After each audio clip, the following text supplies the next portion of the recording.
Good morning, Pinsar basketball community. I have not slept.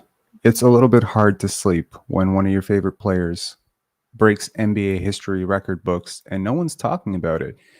If you look at NBA.com, it was all about Wembanyama. And when you look at Raptors Twitter spaces, I spent a lot of time last night trying to get a pulse on this fan base to see where the gaps are. I like doing this. I really do. It's a personal curiosity of mine to understand how information flows through a fan base, to understand how I need to address certain talking points. I am very happy to understand and realize that a lot of people have come a very long way on Scottie Barnes over the last couple of weeks, right? We have gone from is he possibly a top 4 player from his draft class to is he possibly one of the top 10 young players in the NBA to is he possibly the best player on the Raptors to is he possibly one of the top 25 players in the league. I actually don't think that, once again, I believe that we are underselling it. I don't know why Scotty keeps getting undersold. So what I'm going to do today, hopefully within 25 minutes, every time I lay out a time restraint, I always end up going over, but I'm going to try to keep this one condensed because I need people to see this. Scottie Barnes is making NBA history. Scottie Barnes is making Raptors history. And I'm a little bit surprised that people are not talking about it because they should be talking about it. So first, I want to roll that intro, and then we're going to get to some numbers because I think that the numbers that I'm going to present to you, granted on a 7-game sample size, but I'll explain why that 7-game sample size shouldn't be taken with too much of a grain of salt. I think the numbers that I'm going to present to you are going to completely change the way that you think about Scottie Barnes from this day on. All right, let's roll that intro. Last year, the Tampa Tank year, we won. You know why we won? Scottie Barnes.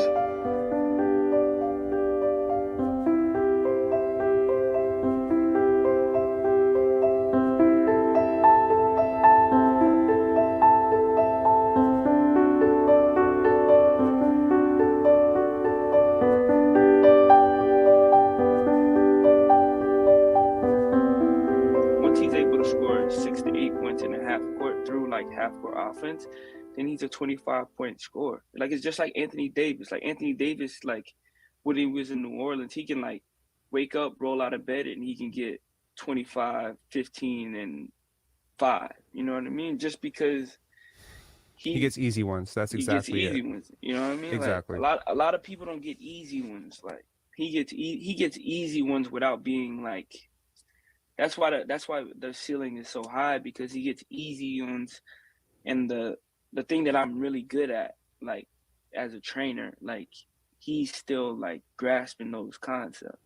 But once he gets at 100% and he can score 10 points in a half court, it's like, it's some shit you've never seen before. Starting point, because you are always at the start of something. We're gonna play a game. It's a fun game. I just invented it while you were talking. I was just thinking about it. We're gonna call it cap or no cap. Okay. Yeah. Okay. So basically, the game goes as follows. We're going to flash forward 20 years, and I'm going to tell you something about Scottie's career, and you tell me cap or no cap, all right? Yeah. All right. Scottie Barnes is one of the top 25 players of all time. No cap. Scottie Barnes won 5 championships. Ooh, no cap. Scottie Barnes won Defensive Player of the Year.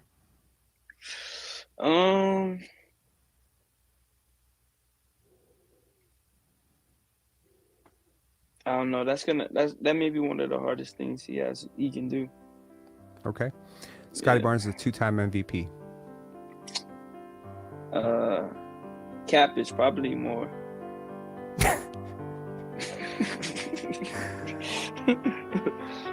Yo. Okay. Hall of Fame lock. No cap. I mean, all of this is contingent if he wants to be this, because he can really be as good as he really wants to be. And I, like, you can say that. A lot of people say that, but it's honestly, like, the truth with him.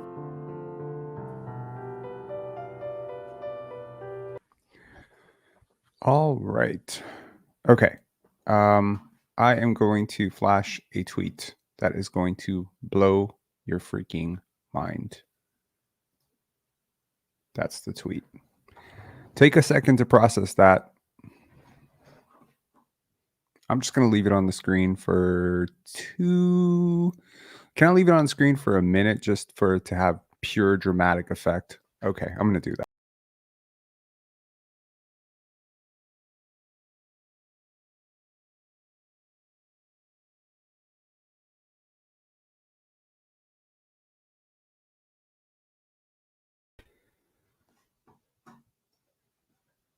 That is not a joke. And that is not easy. To put into context what Scottie Barnes is doing statistically, it's honestly bananas. You can't even begin to wrap your head around the greatness of what he's doing. And it's getting better. That's the crazy part. We were all very excited when his box plus minus was starting to flash around 5. This was a very solid indicator of him being an all-star. An all-star at age 22 is a very, very good path to being a superstar. It's not a sure path. A lot of guys who become all-stars at 22 maybe taper off, become 2, 3, 4-time all-stars, but they never become superstars. Chris Bosh was like this. But when you put into context every Raptor, all the great Raptors, a lot of great young players that have come through this organization, a lot of great players won a championship. To put into context that he currently is having the best season in terms of box plus minus of all those players is pretty crazy. But how crazy is it in the grander context of things? Basketball Reference has a data set or a database of every single season in NBA history. Okay. This is going right back to the NBA ABA merger. This is every single season ranked from 1, which is Nikola Jokic 2021, 2022, all the way down to 135. Tell me when you see it. Chat, let me know when you see it.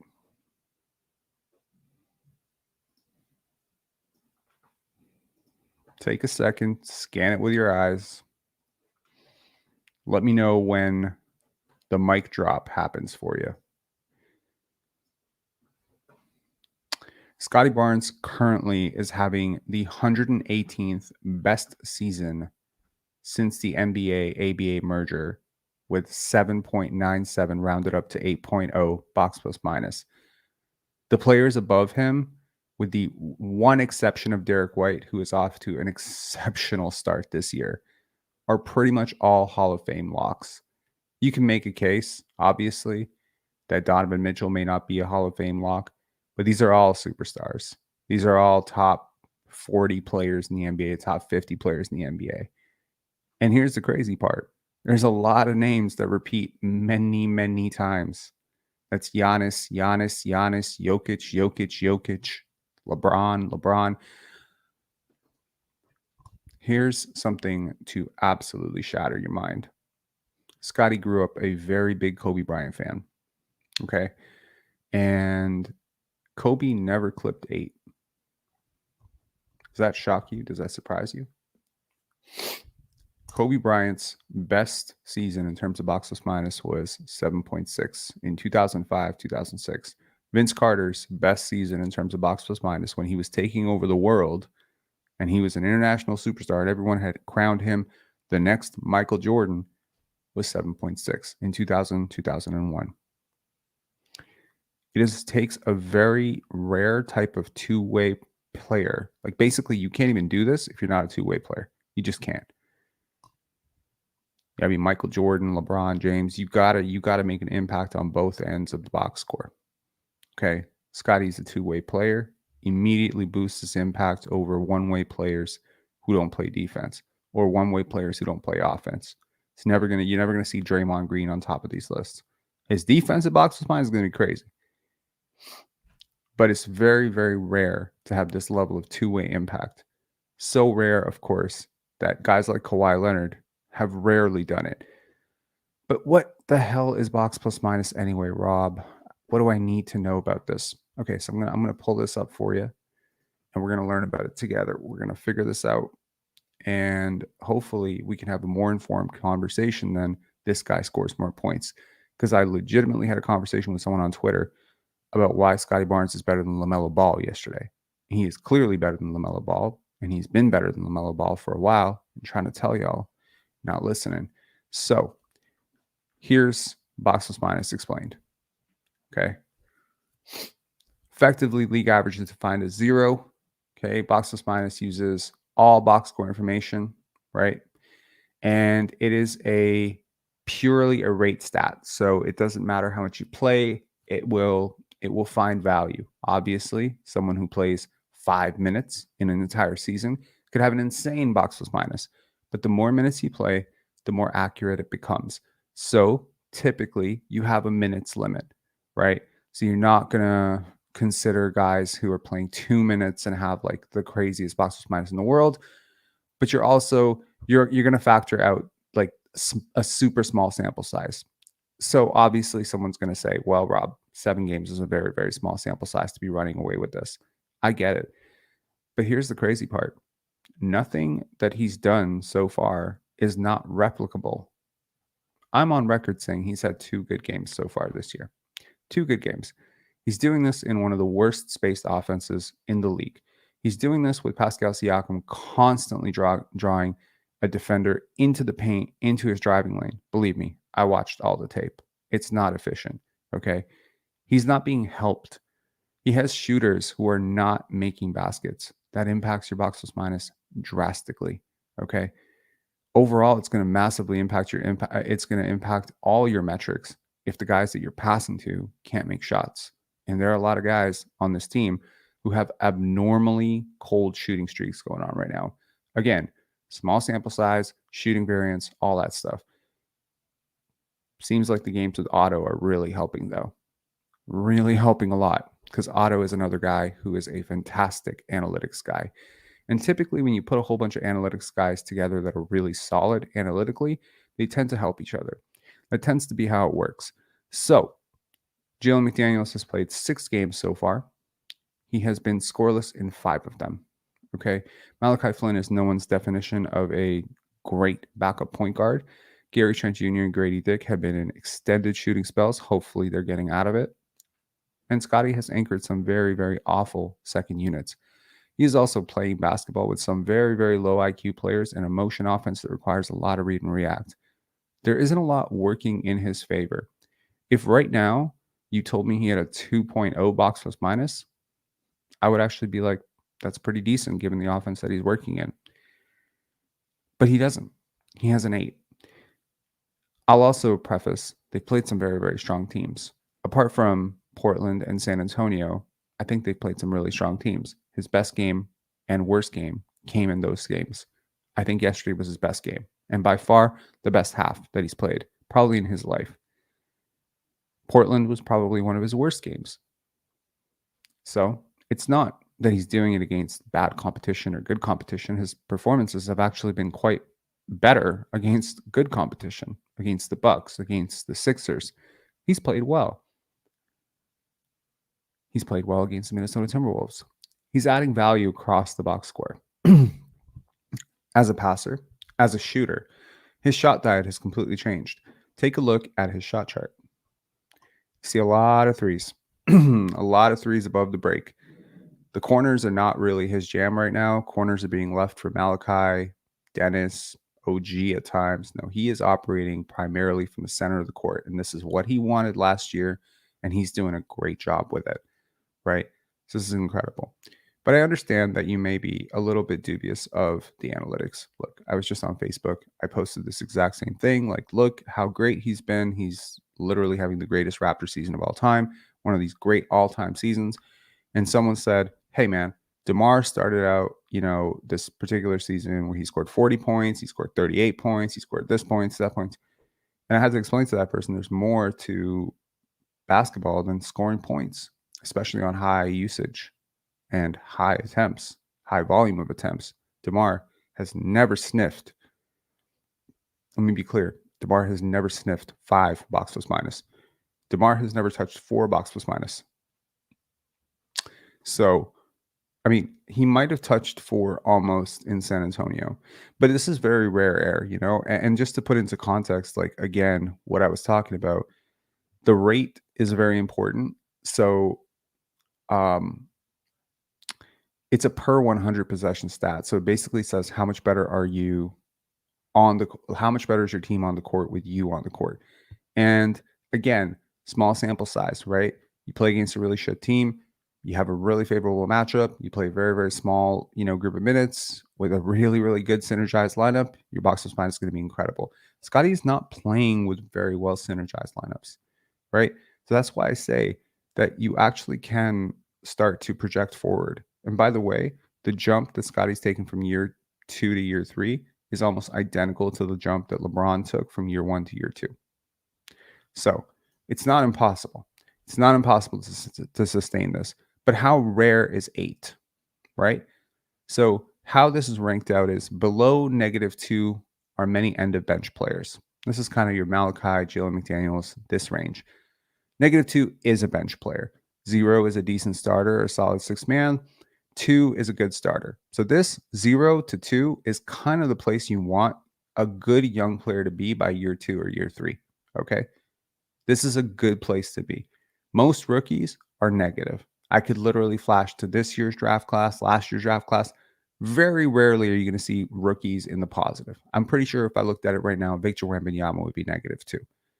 The one rookie who's really shining in this stat right now is Chet Holmgren, because he's just really, really freaking good. Okay. And he's playing with some great lineups. And it is small sample size. It'll probably fall down a little bit, but he's been great. 4+ is an all-star consideration.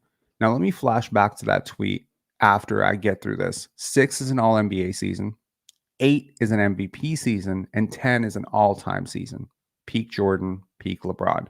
So let me go back to this one here. When we're talking about above 10, here are the players that have been above 10. Magic Johnson, Kevin Garnett, Paul George. Paul George this year, okay? This may come down. Kevin Durant, Chris Paul, Giannis Antetokounmpo, Tracy McGrady, Michael Jordan, Dwayne Wade, Michael Jordan, LeBron James, James Harden. One of the all-time great seasons, James Harden. People like to clown on him, but he was amazing. Chris Paul, Russell Westbrook, the year he won MVP, Giannis Antetokounmpo, Steph Curry, Michael Jordan, Donovan Mitchell this year, Giannis Antetokounmpo, LeBron James, David Robinson. I think he won MVP that year too. I could be wrong. 93, 94, that's the first year Jordan retired. Michael Jordan, Steph Curry, Michael Jordan, Nikola Jokic, Jordan, Jokic, LeBron, Jokic. Those are the players that have touched 10.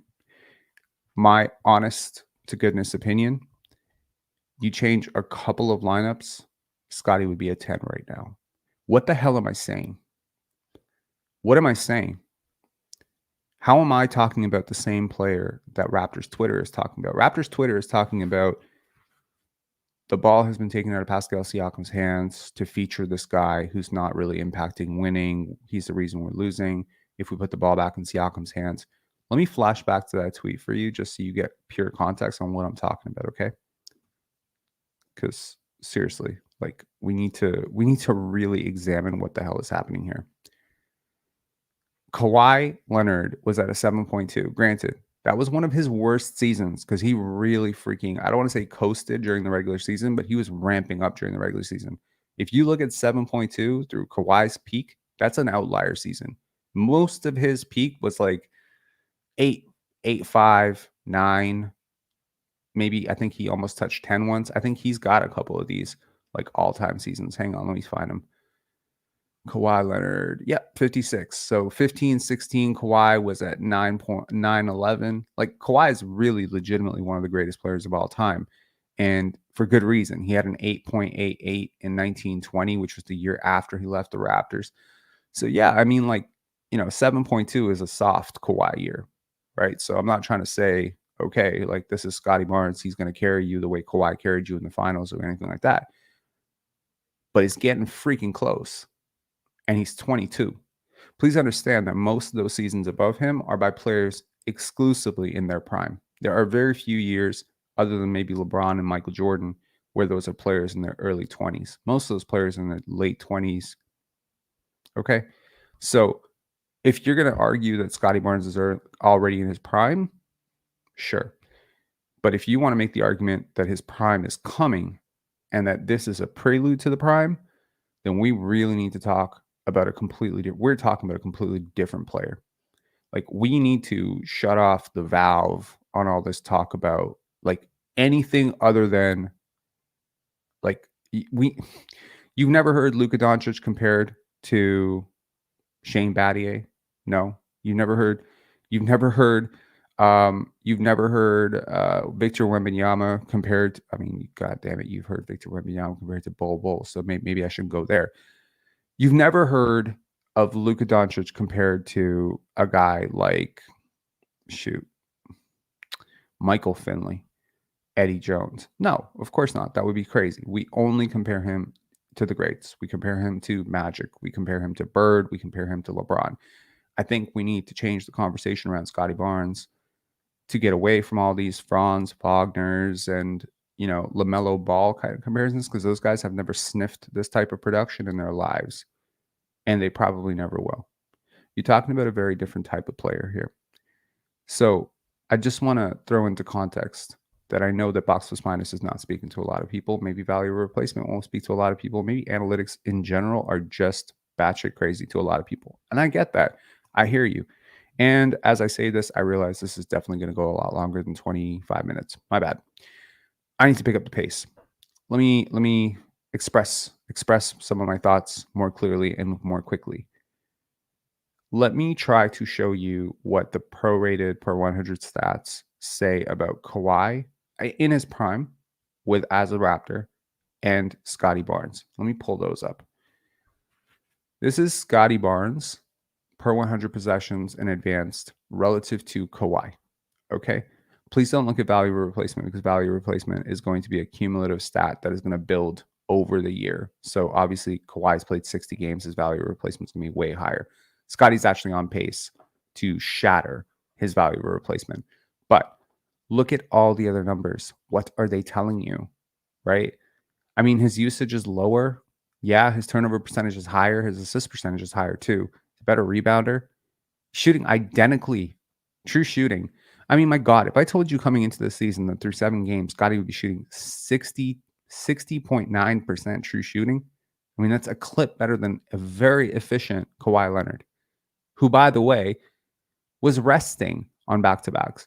So he should be very efficient, right? And he was in his prime. Like, he was 27 years old. This is peak Kawhi, okay? Now, here's the crazy part.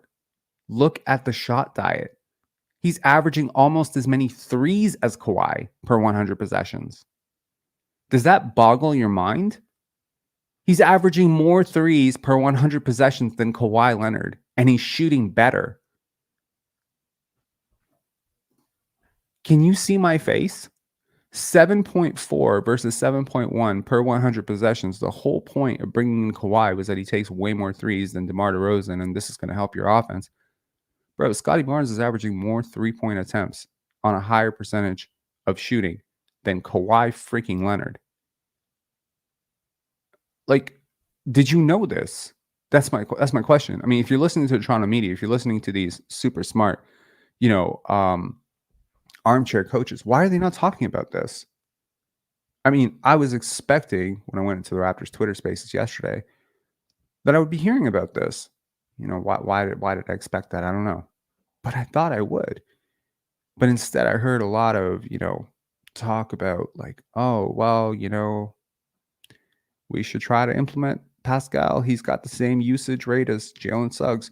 Why is that the number that comes up? Like, why are we talking about Pascal's usage when you've got like possibly, I mean, let me just put this into context. Pascal Siakam, when he was being called an MVP candidate last year, wasn't touching these numbers.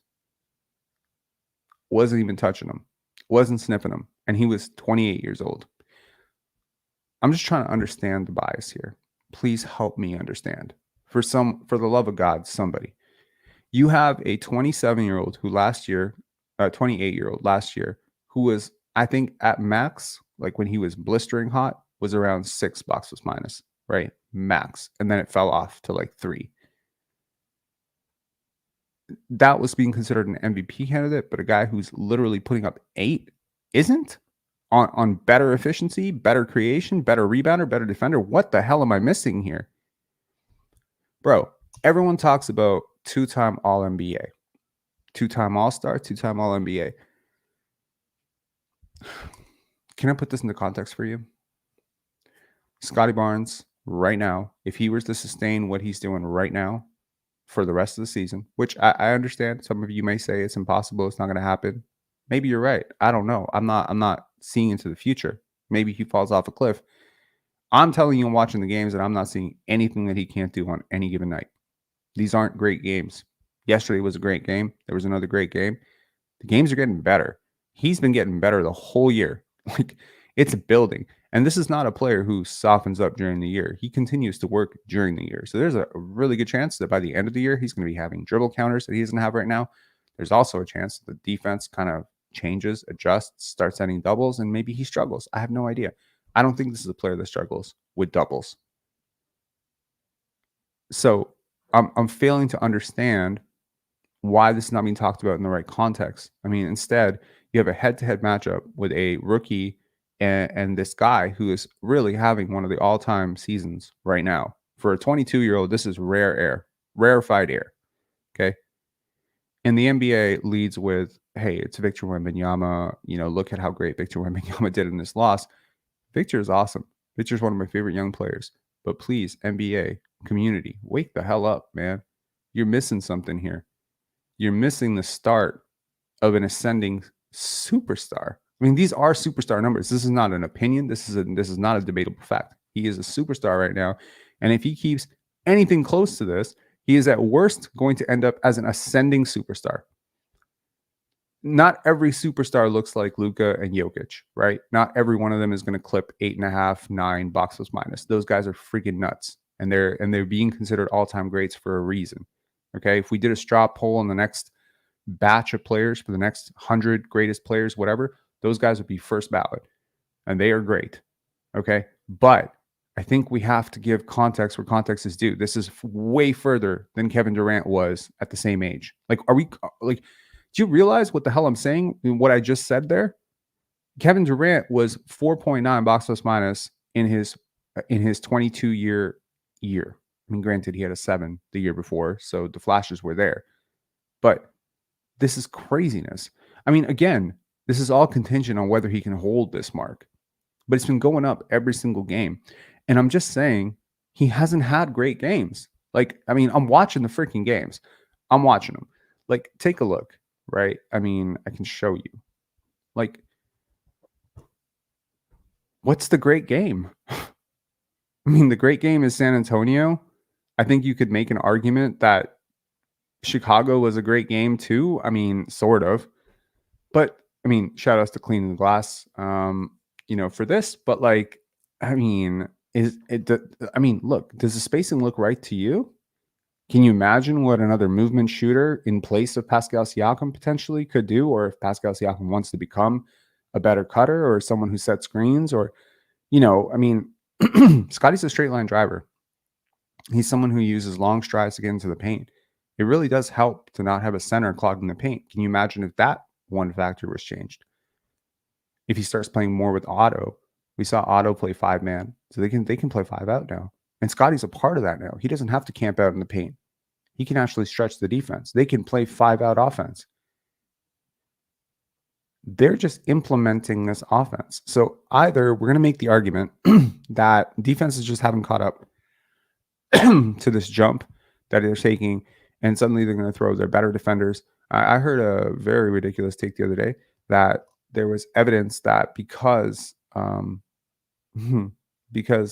Caruso was guarding Pascal Siakam, that this is evidence that teams are still sending their best defender on Pascal, because there were some possessions where Scottie Barnes was being guarded by Kobe White, Scottie Barnes being guarded by Ayo Dosunmu. Hey, by the way, I'll give you free homework.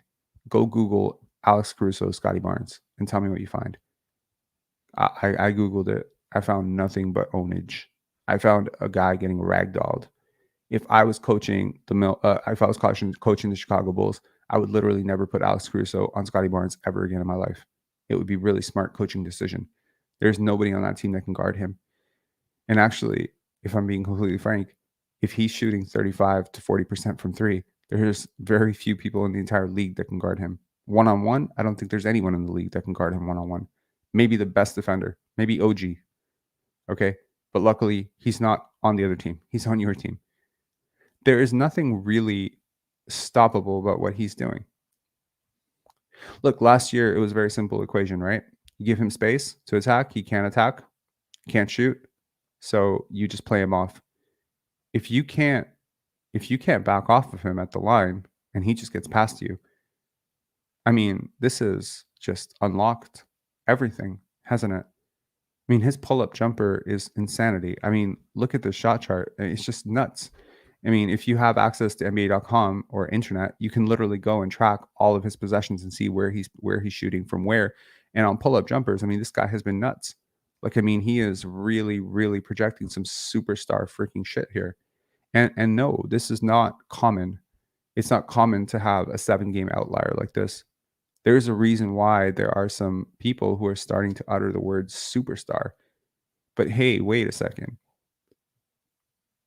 Didn't we skip a step here? Aren't you supposed to like become like an ascending all-star, get snubbed from the all-star team, then eventually become an all-star? Then you're supposed to like be an all-star for another year. And then a whole bunch of people are supposed to like take your quote about wanting to become a top 5 player very seriously. And then you're supposed to aspire to superstardom. How the hell is this happening so fast? How does Scottie Barnes go from he's the next Michael Carter Williams to he might actually be a top 10 player in the NBA right now? And actually the data says he is. How did he skip the step? This is my moment of pause and reflection. He took this step last year. I'm tired of hearing that he took it in one summer. He did not. He took this step last year. And they don't want to admit it. They don't want to admit it. But if you were looking, you saw it. You saw it in those big fourth quarter bursts. You saw it in the 5 threes that he hit against Atlanta. You saw it in spurts. And yeah, when you look at an average, right? But put it this way, you don't know what he was going through.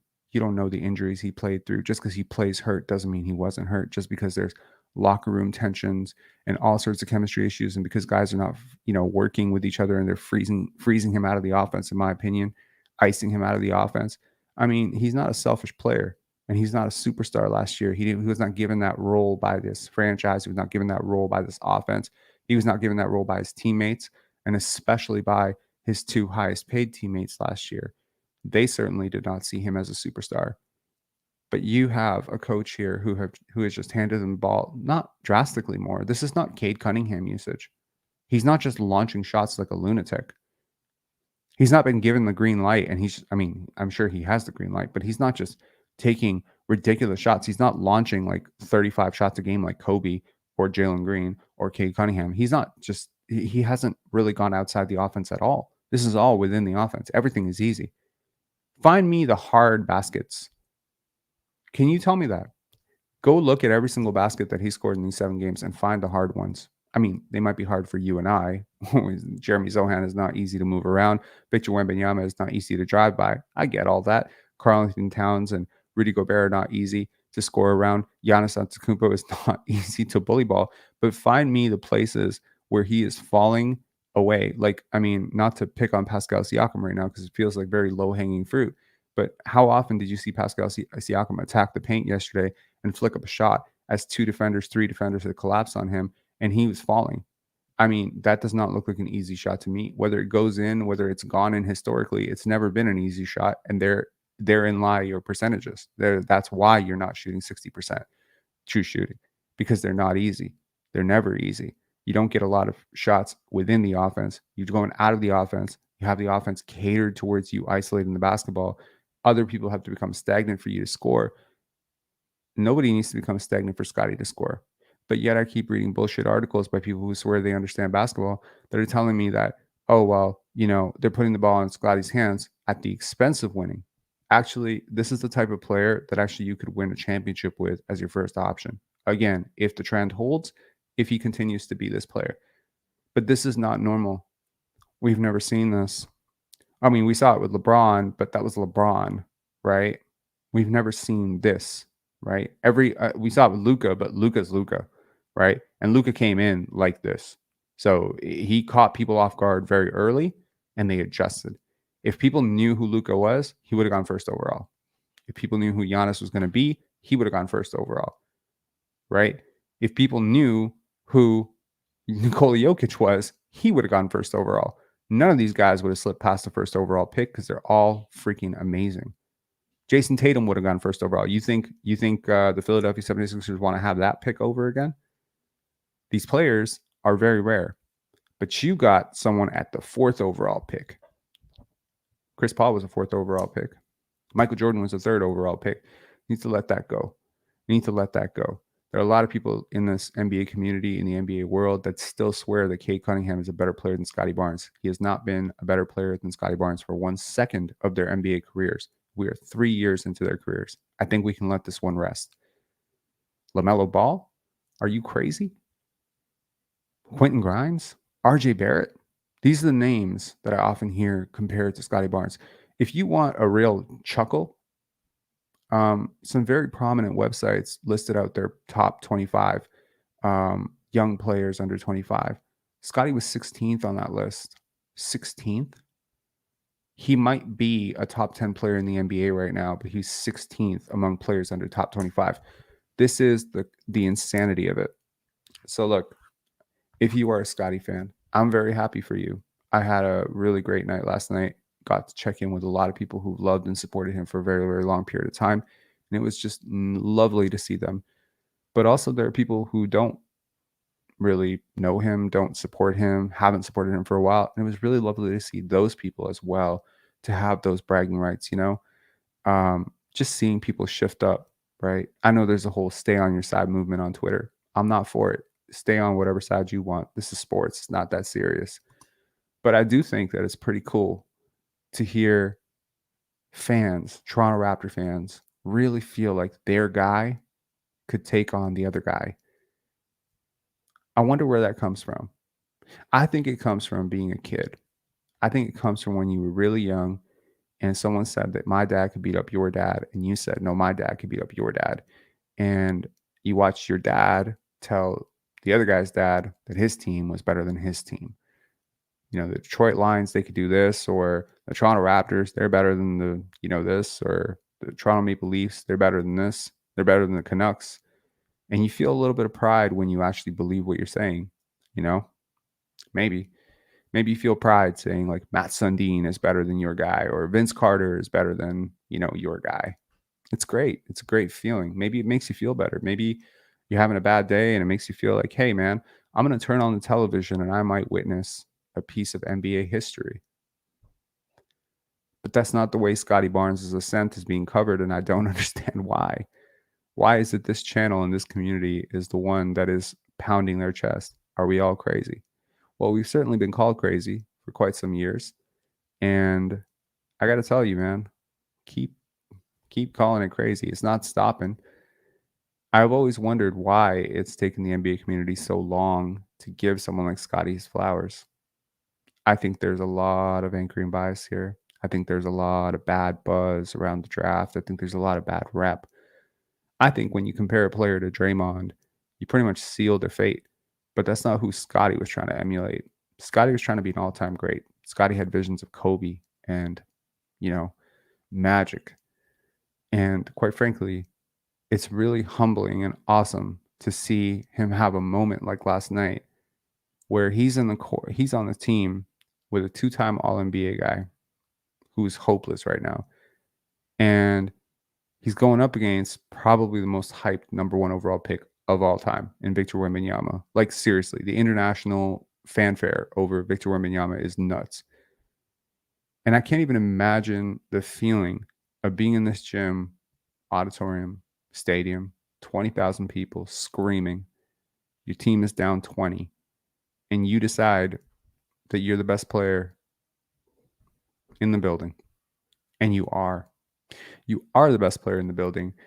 And nothing made me happier, sorry, San Antonio Spurs fans, than the picture of seeing San Antonio Spurs fans with their hands on their head as they couldn't believe what they were witnessing as he hit three after three, block after steal.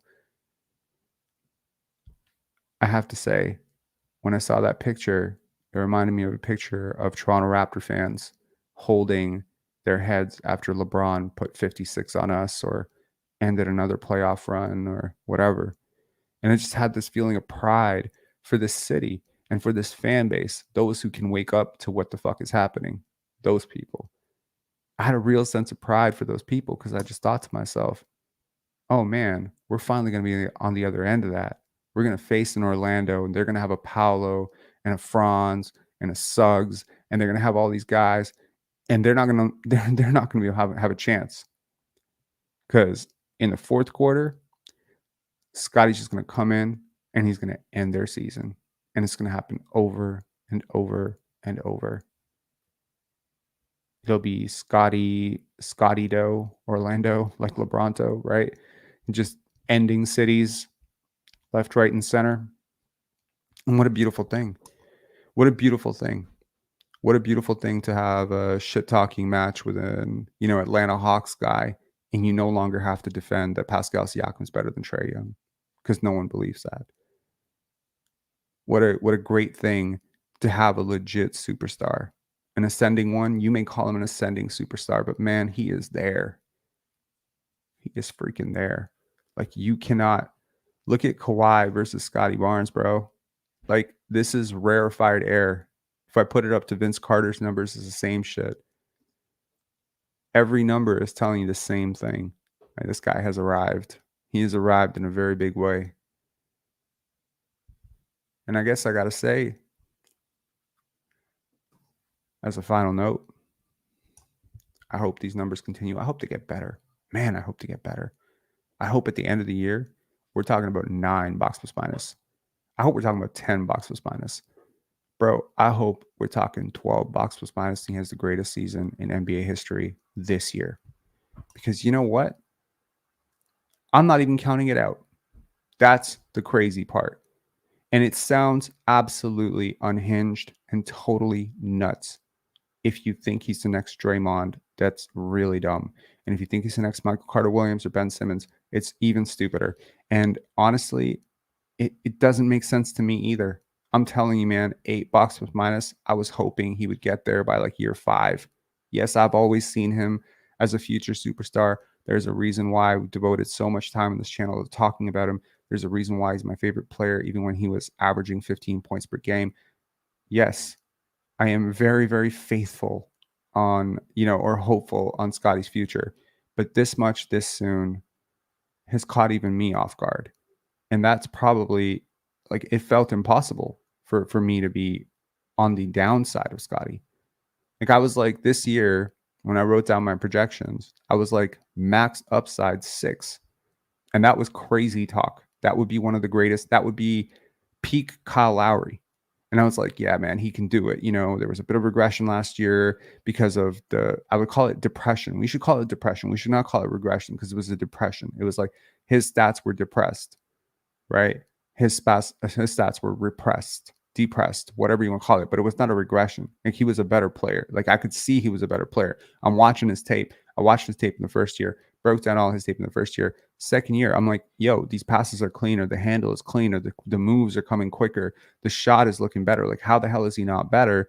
And you're just seeing it. You're seeing it. I mean, he's burning himself out. He had tendonitis. He had ankle issues. He had a slew of ankle issues. So it's like, okay, there are a lot of outlying factors. He doesn't feel like himself. I mean, God, the player we're seeing this year is this energetic guy that we saw in high school. We didn't see that player last year. And he's been that way his whole life. So last year was the abnormal behavior, right? Guy's been this way since grade 7, grade 8, grade 9, grade 10, grade 11. I've never seen any deviation. I've watched a lot of Scottie Barnes tape, man. A lot of Scottie Barnes tape, a lot of Scottie Barnes years. Never seen him look disconnected this way. God, what must have happened in that locker room? I know bits of it. Yes, I don't think I'm feeling comfortable sharing too much of it, but I think I've shared quite a bit enough, but man, what could have happened to kill this dude's joy the way that it did last year?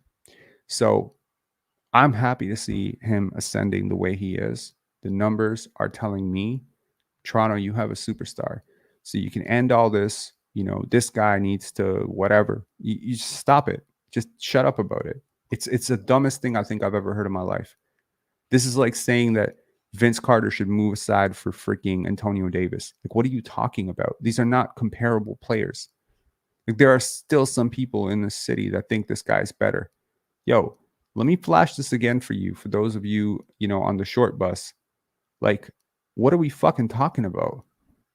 Pascal Siakam's greatest season. Oh, I'm sorry. The entire tweet is not visible. Pascal Siakam's greatest season came in 21-22. Box plus minus career high was 3.5. That was an all NBA season, I believe, for him. 3.5. So to put it into context, Pascal Siakam's greatest season was somewhere right below all-star consideration. Do you understand what Nick Nurse was doing to these dudes' stats? Bro, he was blowing them up. He's giving them a ton of minutes. Their raw box scores look amazing. They have never been that level of impactful. Chris Bosh clipped 4. Okay. But Fred VanVleet, Mr. I'm top 50 in my mind, and that list is way shorter. That dude, he's never clipped 4. Kyle Lowry was 6.1. Now, if you watch basketball and you understand basketball, you might see Fred VanVleet 20 points, 8 assists, and you might see Kyle Lowry 20 points, 8 assists. But when you watch these two players, you're like, whoa, one of these guys is way better than the other, and that's Kyle. Box plus minus, value of replacement, estimated plus minus, every analytical model is attempting to capture a more accurate projection of how a player is impacting the game as a team sport. Every individual box, like what value can you get from looking at something like, hang on, this? How do you know 2 for 12 Siakam? Do you know that he was doubled? No. Do you know that he was tripled? No. Do you know that he drew the best defender on the other team? No. Do you know that he drew the worst defender on the team? No. You don't know anything. This is completely useless information. When I see 8 points, 6 rebounds, 5 assists, I think this guy had the worst night possible. But I watched the game and I'm like, he was okay. He wasn't great. He wasn't bad. But he's had games where, honestly, he scored 28 points. And I'm like, this was a shit game. He was terrible. He killed the offense in every single moment. This is what analytics try to capture. They're not perfect, but offensive analytics are actually pretty close. And the analytics are telling you that Scottie Barnes, as currently constructed, if he continues to go down this line, is about to author the greatest Raptor season in Raptors history. I think that's a player that's worth building around, and maybe that's a player that fairly is being featured as a first option. Wouldn't you agree? All right, now let's get to some comments. And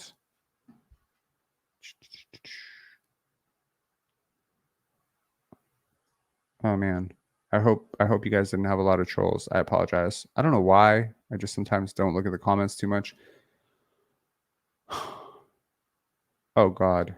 Oh no. I'm here to cook you, Rob. Are you? That's amazing. Account now found. Kawhi didn't play 82 games. Account now found.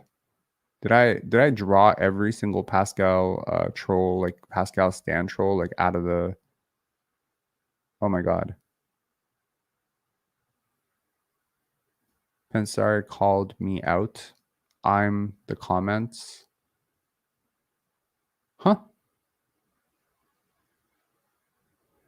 Oh, are you the person who okay, cool, man. Like, let's get you on. Let's talk this out. Let's hear the voice of someone who sounds like you. Hang on one sec. I'm gonna give you a call link.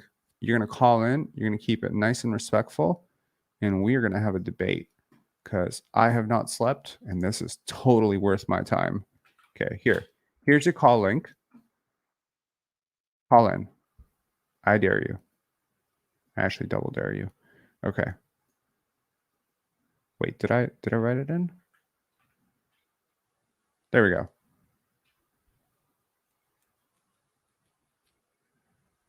Okay. There we are. There's your call link. It's in the comments. Call. I'm assuming you have internet access and you know how to use it, so call.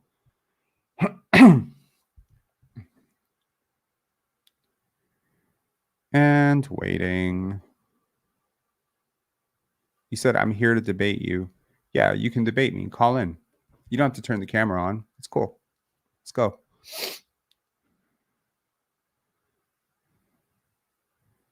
Clicky the linky, man. We don't have all day. Let me post it again.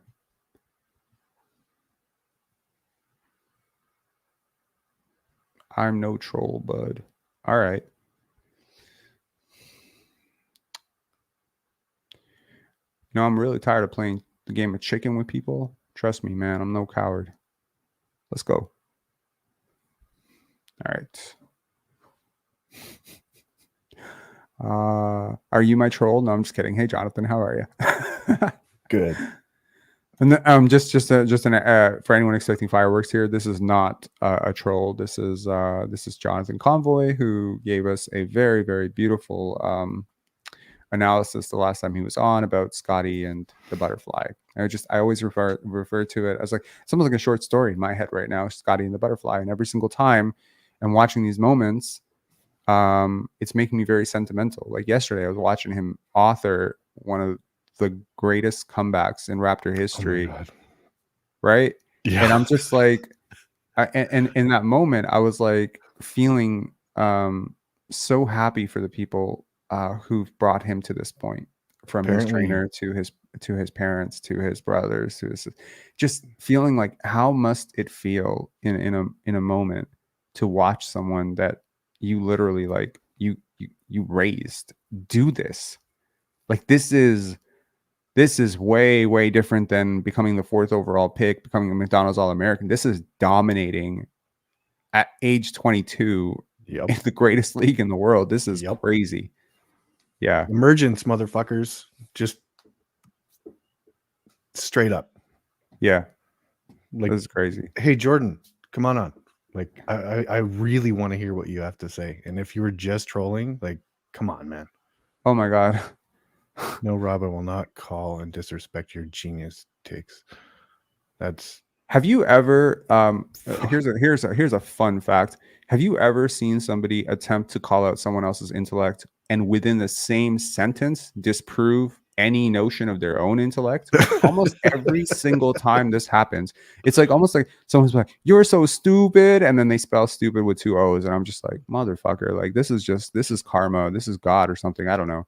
This guy's even worse. Okay. I'll debate Convoy. Okay, great. Let me be a moderator. Come on the show, man. Don't be a keyboard warrior, man. Like we're trying to keep it nice and polite here. This is a nice early morning thing. This is not some. Come on. This is not a debate, Jordan. Come on. I just want to understand the takes, man. Like I don't get it, because 1 minute it's I was called out and I want to debate, and then the next minute it's stop talking that Pascal is better than Scotty. And if anybody watches this channel ever, I don't think anybody's ever had that take. Yeah. So Jordan, I didn't say I raised him. Shit, I've never met him. How could I raise him? No, I'm saying like I feel really great for the people who did raise him. You know, there are people who have supported this journey of his. Like you understand like how difficult it is to make the NBA. I don't think you do. Okay. I'm relaxed, Jordan. Like, okay, I'm Jordan, super chill. Here's let's consider this a final warning for you. You're either going to call or you're going to get banned. That is one of two options. I cannot listen to somebody talk endless nonsense in a chat and just, I don't know, be a bit of a bitch when being called. Like, I mean, clearly you have access to an internet. I mean, you have access to the internet. You have a link right there. You need me to put this? Come on, man. Damn, subscribed. What? Like if you have actual points and straight up stats to bring at me, I'm not going to debate math because facts are facts. But it's just like, I don't know how people are not looking at what's happening here, seeing the easies that this guy gets, like with this completely fractured offense.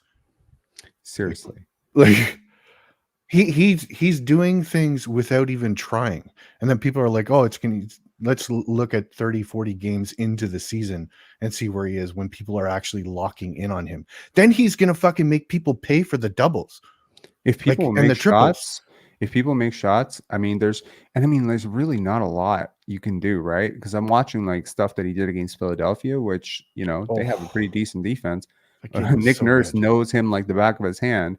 And the way that he just kind of steps around the defense and threats he waits like an extra quarter second for the defender to turn his head and then he goes.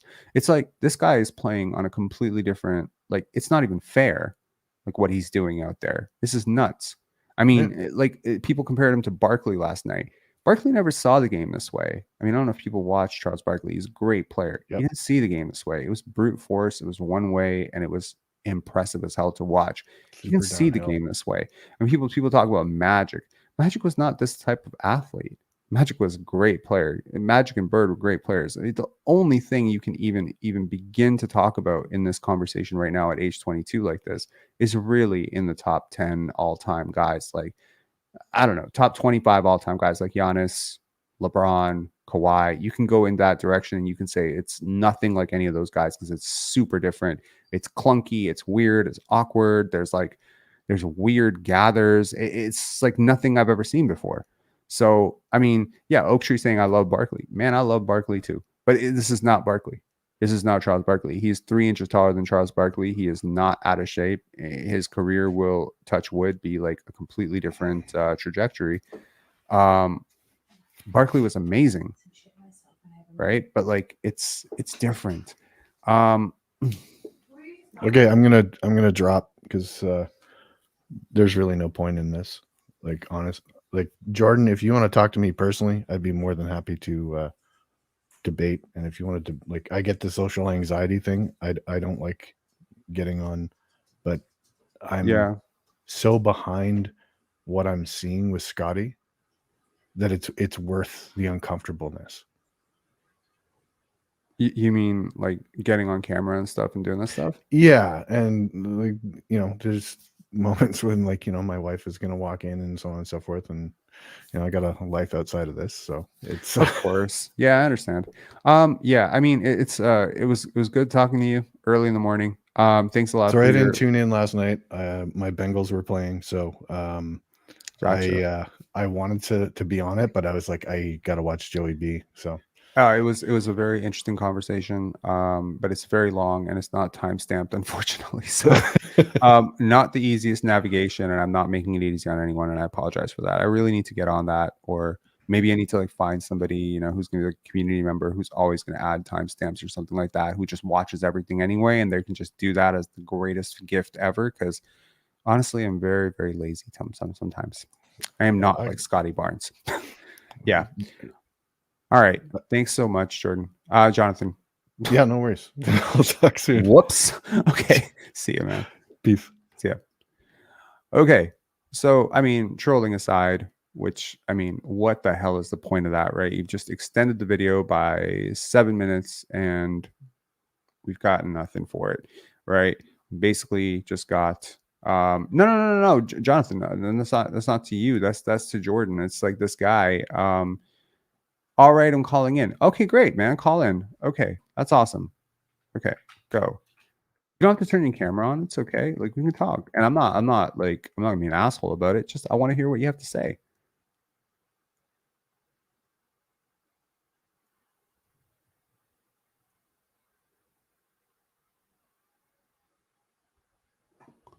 That's awesome.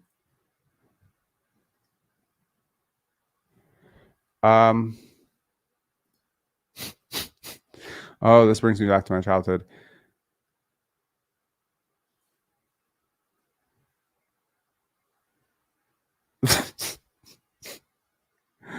All All right, cool. All right, man. It's cool, man. If you actually have social anxiety, we just let it go. Okay, Tamberlin is calling in. Tamberlin, we're gonna keep this real quick because I didn't want to make this over an hour. It makes it impossible for people to click on it. But yeah, what's up? Not much. I just saw that you were talking and thought I'd pop in because we both were so thrilled about Scotty's performance yesterday. Yes, it was incredible. And What I'll was the give most? kudos. Sorry, go I ahead. said, what was the most impressive part for you? I mean, he just took over the will of him and the both ends of the court. Your comment about him having the best performance on both sides of the court was really valid. I loved that baseline whip pass from Grady too. I thought that was really. I mean, it could have been terrible if one of the guys caught it, but he whipped that cross court like Manu Ginobili esque. And I loved Otto Porter's minutes as well. And I even gave Malachi his flowers because I've been really hard on Malachi, but I thought he Me played too. very good yesterday. I think Otto is like the unspoken hero here, though, outside of Barnes, because what he does on the floor is making such a major impact. I joked around with you, but I really meant it that I like Otto playing the small ball five because he can play in the middle of the court. Uh, and it's the one time I noticed that their half court offense really does flow when he's playing small ball five. So I like that a lot. But I just Scotty was incredible. Like there's no back to.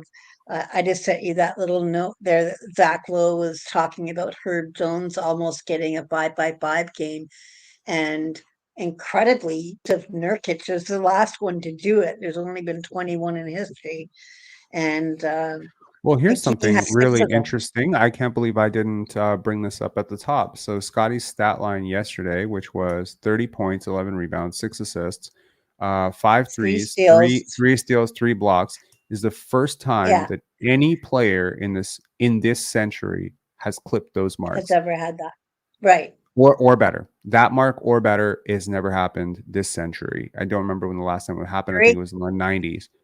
So my point is, I have through Scotty's, rookie year, whatever, whenever I would go through when's the last time this happened, it was almost always Dwight Howard, Kevin Garnett, LeBron James, Shaq.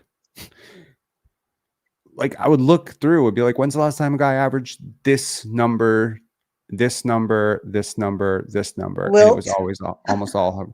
No, it was never Wilt, but it was like, it was always one of those guys. It was always a forward. It was always a playmaking forward that had a massive scoring package. And it was interesting to just keep seeing those numbers pop up over and over again. So I just Yeah. believe that look, this is a theory that I've had since Scotty's rookie year, which is that if he had been put in a situation where he just had the ball in his hands, that he would have done much more with the ball than Cade, Jalen, or any of those guys did. Oh And that was yeah. just my theory. And then people kept saying, no, he's not. He doesn't have the handle. He doesn't have this. He doesn't have that. I'm like, bro, are we watching the same thing? I mean, I understand that his handle is not the most conventionally beautiful thing. It's not Tracy McGrady. It's not Kobe Bryant. I get that. I fully get that. But he's not turning the ball over. He runs point. No, and He's he playing against high now pressure. Go ahead. he's shooting 42 point something percent from three. I posted this morning, there's 5 guys shooting over 40% on the team. And now because he's hitting that shot so well, it's opening up the lanes for him. And he was already a beast when he would go drive by someone or go in the paint. So No, I agree. I Sohan mean, was he's basically, it's so funny. Like crazy. it's funny. You won't put spacing around him. He's basically becoming his own spacing. Isn't that funny? Exactly. I've always felt My like hot Scotty would take. do. Go ahead. Sorry, I don't mean to interrupt you. My hot take is that he is going to be the next one to record a 5-by-5 because his first game this season, he only 5 missed blocks. out on steals. He had Right. 2 steals, but he had 5 blocks. He had over in points, assists, and rebounds. He had 2 steals. So while He doesn't Zach was seem to going be getting crazy, steals. He doesn't seem to be getting steals at the same at a high enough rate to have that map out. To be honest, Herb no, I Jones think gets a he'll lot of do it. steals. OG gets a lot. Yeah. I think my bet would be on OG getting it. I think OG is more likely to hit 5 assists than How great Scotty are is they to hit playing 5 together? steals. They're Did you great, and post their their plus lineup minus? data. No, but their lineup data is freaking amazing. It's one of the best on the team, if not the best on the team. In terms of a two-man unit, they are incredible. And yeah, I mean, there's a lot of numbers. I was obviously I need to complete my Scotty video essay, which is like 9 to 10 minutes, and I wanted to make it a quick hitter, and I wanted to make it something that could be entertaining and funny, so that it would pop. You know what I mean? Like the Weez Camp video, Mhm. like just kind of a poppy one, because I need people to see it. Like I have a feeling I'm speaking to the choir right now, and that's not very effective, right? I appreciate this entire community, but a lot of the stuff that I'm saying in this community is like it's been said in this community. It's we're just circling the information. We need to get it beyond this community, right? We need to get it to the Raptors Republic The community, for masses. instance, Yeah, right? We need to the get it to masses. masses. We need to get it to people who consume Doug Smith. We need to get it to the people who consume the Toronto Star. We need to get it to those people, because I feel like, it was interesting because somebody tweeted today they were showing the Raptors Republic party, the draft party, Yeah, where they were all and booing if they they booed drafted the crap out Scotty. of. So I was just like, this is where that information is coming from, isn't it? Because it's your draft party. I mean, can you imagine a Pinsari basketball draft party when Scotty was drafted? After everything I was saying about him, my God! I mean, We we would have didn't been exist jumping back up then. and down. Exactly. So that's the point. So that becomes a reflection. So when any brand, it's not just Raptors Republic, it could be the Athletic, it could be anything. When any one brand becomes unquestionably analytically correct and all, and it, it's not really relevant if that charge is fair or not. It becomes very, very difficult to debate anyone who's read anything on that site, right? Because they think Yeah, they've I mean, read the it's Bible. starting to shift though. Don't you see the shift? Like even some of the national guys are starting to like come around and It feels like it, they're acting like they never said what they said last year. Or right? they're throwing in, oh, he had a mediocre season last season. Like bullshit. Whatever. Like it just I annoys mean, me. But you I and I don't were even. the two that were on Scotty. You and I were the two that were on Otto. So I'm not surprised. And you're right. Coming here is like preaching to the choir, but it is starting to get out there. And the more that it's almost like the free Jeff Doughton um, thing that you had going, the more people that you get it out there to and talk about it, they're not going to be able to ignore Scotty. Like last night on Game Time, they wanted to talk about Victor, and so they should. The kid's amazing, but Mhm. they ended up posing talking about Scotty, and the numbers Right. Scotty has been putting up, no one's been talking about. So he's getting to a point now, 7 games. Wait till he gets to 10 or 15. If the numbers still the same, we're going to start seeing a lot more emphasis on him. If he makes Right. all star, which he should, that's something we should start promoting right now to make sure that everyone in the stream votes for him, and we make it Yeah. I mean, a campaign. he's gonna be all-star. Like at this point, like it to me I'd is like to like, see him voted in, though, not have the coaches put him in. that's true. I mean, that's true. I mean, if We he was put Vince voted, in. it's hard to get voted in though. You have Giannis, True. right? Yeah. I mean, name True. out the 5 players that have such a big, it I would be thought they good were though. doing positionless this year. They're doing positionless, but you're still going to get Embiid. You're still going to get Giannis. You're still going to get Tatum. Those are 3 front court spots. And, for the backcourt spots, it's difficult. Tyrese Should he Maxey, not be in over Donovan Mitchell? Donovan Mitchell's actually having a better season.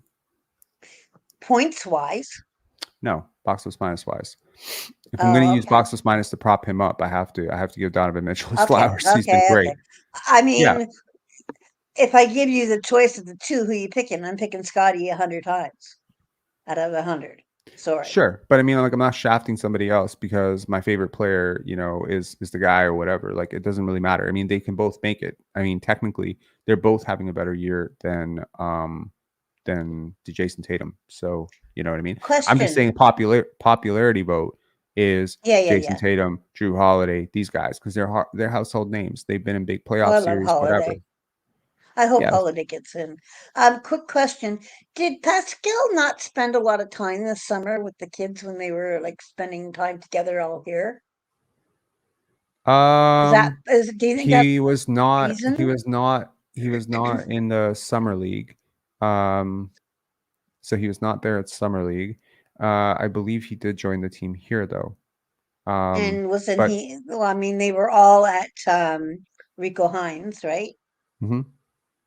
But I wondered if that has something to do with why Pascal's taking longer to adapt to the system, or whether it's just that they didn't intend to have him No, see, here. like I listened to the post game, stuff yesterday. I listened to a lot of people's post game shit yesterday, and I mean, I partially did it because the game ended early, and even after our live, we were at 10 o'clock. I couldn't sleep. I was just so excited. I'm getting text messages galore, from people who've been kind of on this supportive journey for Scotty for like a really long time, and it just felt good. It felt good to have a moment. It felt good to have a moment where I'm not having to send them some bullshit article that Doug Smith wrote or some, crap ass rumor about a trade report. Like it just felt good to be able to share some good news for once and to have Yeah, that moment. And, I'm up at 2 a.m. and I'm just like, yo, I can't sleep. Like I just want to listen to some stuff. So I went and listened to other people's post game stuff and I wanted to see what they were saying. And it's just like, it's the same old shit. It's like, oh, well, his role is drastically different. Yeah, man. Like you've been massively lapped and overtaken. Why wouldn't your role be different? Right? yeah, Like, doesn't yeah, that make sense? Like, I mean, shit. sure. Like if Kawhi was still here, he would be taking a backseat to Scotty right now. Like, that's the crazy part. He's having a much better year than Kawhi. I mean, maybe the politics of the NBA would never allow that because Kawhi is Kawhi and he is a Finals MVP, two-time Finals MVP. But Scotty is trumping Kawhi's efficiency and overall impact metrics this year, including on defense, because people don't last forever. Like people have this complete delusion about, okay, well, this guy's all NBA. And it's like, bro, like all NBA is a seasonal award. It's not a lifetime achievement award. Like you don't just get to be all NBA and be all NBA forever. Like, yeah, you made it. Congratulations. You an MVP. Like, who's an MVP? Allen Iverson was an MVP. Do I want Allen Iverson starting my point guard right now? Like, do I want Allen Iverson? Is Allen Iverson, if I signed Allen Iverson, 40-something-year-old Allen Iverson today, would he start over Dennis Schroeder? No. Would he play over Malachi Flynn? No. Why? Because he's 40-something years old. Does it matter that he's MVP? Can you imagine someone making a case that Allen Iverson's MVP, so he should start and be the number one? It's the stupidest argument, but it's like it's the same thing, right? Well, consider like maybe a more current MVP, who's outside their Mhm. prime, like a LeBron James. Like a LeBron James is handing over. Like he is the greatest player of all time or the second greatest player of all time, depending on which side of the aisle you fall in that argument. He has gracefully said, this is Anthony Davis's team, for better or for worse, right? I mean, he is deferring Yeah, to a but look at the player who plus is and minus of vast. them on and off the floor. Sure, but I'm saying like look at the grace with which a player who is arguably the second greatest player of all time is handing off in his Mhm. in his infinite wisdom and probably correctly to a guy who's most people would not agree is a top 30 player of all time. Right? Anthony Right. Davis is not one of the top 35 players of all time, in my opinion. He's not in that conversation for me. He Not might have agreed. made the top 75 list, but barely, right? In terms of longevity, career accomplishments, accolades, whatever. I think he's probably in the 55 range. So you have the second greatest player of all time while he is still dominating at his sport, handing over the keys. Why? Because the impact metrics are undefeated on this. Anthony Davis is a better player right now. That's it. It doesn't matter what the box score says. But people who are casuals, box score casuals, I've termed these people box score casuals. They're going to look at LeBron and they're going to say 29, 8, 7. He's still LeBron. And it's like, bro, it's not the same. It's not the same. There's not the same 29, 8, and 7. His impact metrics are completely flipped. Like And this he's is a not guy. impacting winning like LeBron is. So he's playing great this year, AD, but he's not impacting He's been winning like LeBron awesome. is. But he's impacting winning more than LeBron is. I mean, I don't know about LeBron's metrics this year. I could be wrong. I I think early. LeBron, when he's on the floor, it's something like I might have the numbers reversed, but I think LeBron, when he's on the floor, it's something like 30 points a game. I think it's plus 45 or 54 when he's on the floor, and it's minus 74, I think, when he's sitting. And that's with AD on the floor too. So it's ridiculous. It's huge, the difference. When LeBron sits, they don't their negative differential is double what it is when he's playing. Okay. Yeah. LeBron Um is at a positive when 6.9 when box plus minus right now. Windhurst had his plus minus, I just listened to a pod on the Hoop Collective and they had it. So Yeah, but it I mean was substantial, the difference. this is a really far cry from his 13.2 that he posted in 2008, 2009. Sure, I'm sure. just I'm saying. not saying AD isn't impacting winning at all. He is. He's having one of his better years, and knock on wood, he stays healthy. But Right. I think what it's showing is that the Lakers, who thought they had all this depth, don't necessarily have. Reeves isn't necessarily the third option Sure. that they thought they I had. just think like at some point, like as a franchise, you have to turn your offense over to the better option. I'm Yeah, kind of tired yeah. of hearing that like Scotty isn't the better option because last year when we needed a basket in the Please. fourth quarter, we needed like a huge comeback. We always went to Scotty.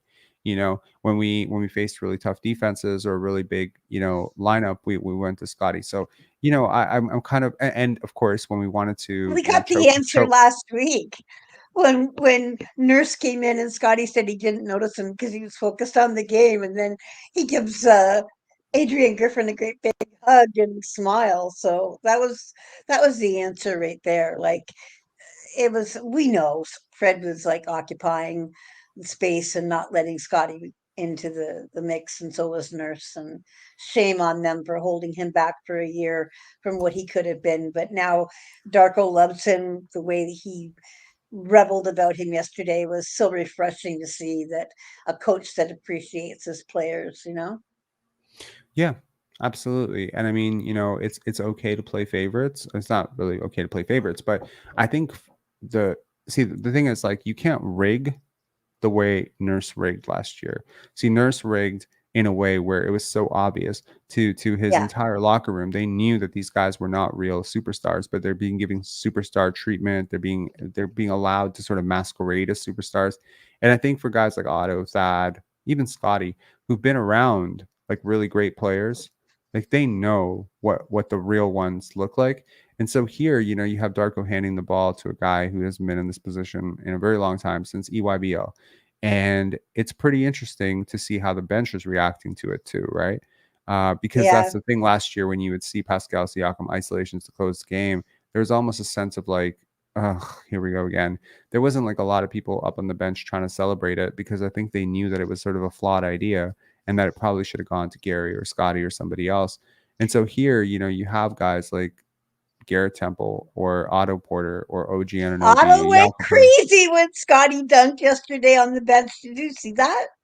Yes, I did. Yeah, I posted about it. It was really awesome. It was really great to see. Yeah. Um, yeah, it's a really interesting team that's coming together. I hope the final guy can buy in. Anyway, any final words? I just would really like to get off and get back to No sleep. problem. I just Yep. wanted to call in and say hi and say that I was with you yesterday. I enjoyed that game immensely. Yeah. And Awesome. You, me, and he thousands he of Scotty fans. That's great. he is here and he is here to stay. Yeah, no, for sure. He is. I think he is just scratching the surface of what we will see, and hopefully it continues. Right, every single game, I'm always like, oh man, please not not a 7-point game, because man, the amount of shit that I'm talking right now, I cannot deal with a 7-point Scotty performance right now. So he needs to sustain this for at least a couple of months before we achieve complete critical mass over this market. Anyways, all right, lovely talking to No you, worries. Timberland. Have a good morning. See ya. You Bye. too. Great to talk to you. Bye bye. Bye. All right. Make sure to hit subscribe, like this video. Totally, it's funny. Wanted to go 20 minutes. Someone who's gonna hear this in the beginning, they'd be like, yeah, 20 minutes my ass. You went an hour and 20 minutes. And therein lies the crux of time management. Probably shouldn't do lives when you're so sleepy. I was told to go to sleep. I ignored that advice and now I'm paying for it.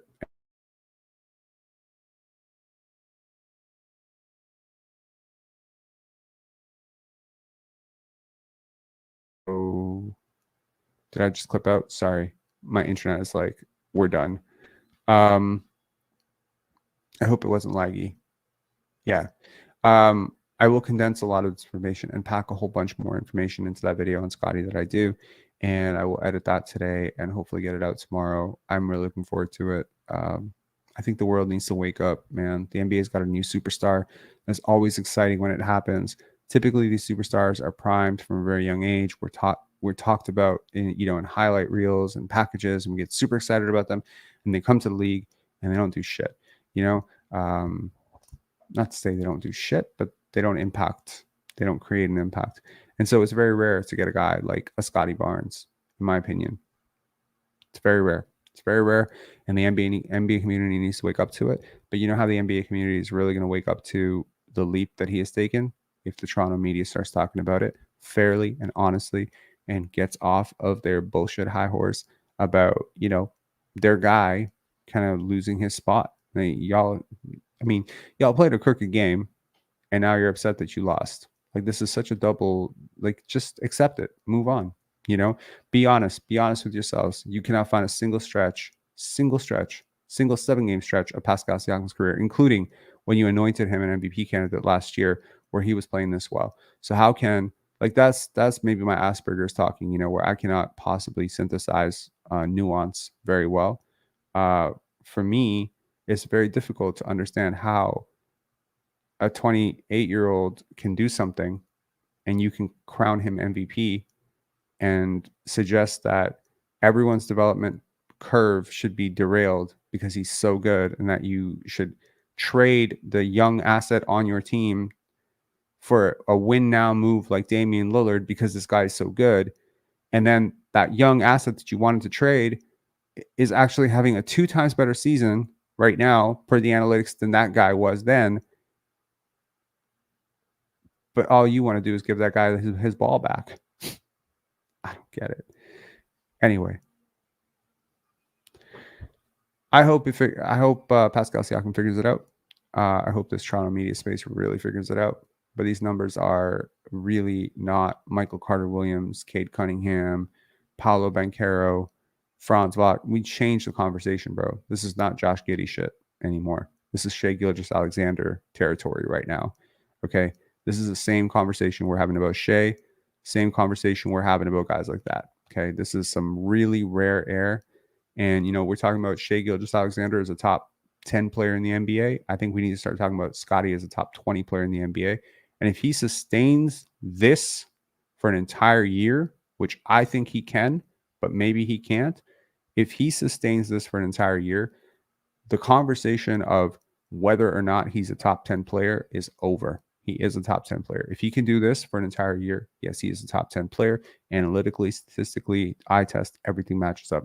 He is a top 10 player. And the funny part is, he could be a top 10 player and still have so far to go. That is the growth potential of a two-way wing like this. A big guard, the big playmaking guard. This is why the potential is so high. This is why Brian was talking the way he was talking last year. And honestly, I'm just here for it. I'm here for it. I'm supporting it. And I'm just happy for him. Yeah. All right, guys. Take care. Have a good one. Hit subscribe, hit like, do all that good shit. And peace.